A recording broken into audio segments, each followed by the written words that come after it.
I'm going to share how to use one of the new seesaw features, which is to add sound, to add voice to any object in an activity. I will select Kathy CFA and I'm going to heart it so it goes to my library. Now I'm going to open it in my library and edit.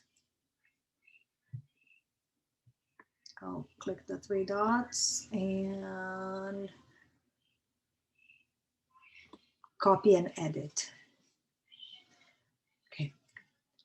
So I'm going to look at the template. We need to add voice to read the questions for the kids.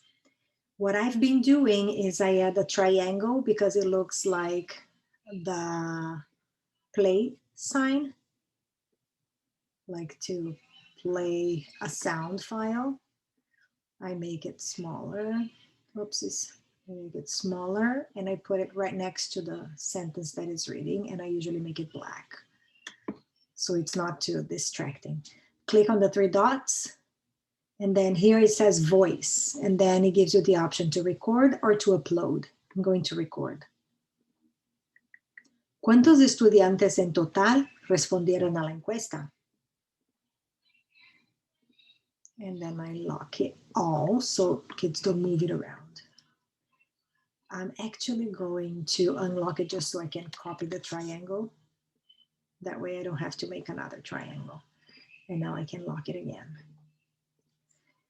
Here, when I click on this, I'm going to erase the voice and record a new one. ¿Cuántos estudiantes prefieren plátanos? And then I lock, and I'm gonna paste again and put this one here. Change the voice. ¿A cuántos estudiantes les gusta más el plátano que la manzana? I don't think that sounded like a question, so I'm going to do that again. ¿A cuántos estudiantes les gusta más el plátano que la manzana? And then I'm going to lock so kids don't move it around. And this is how you record the sound to an object. You could add sound to any object. We just needed to put sound on these objects right now. And I'm going to remove this page.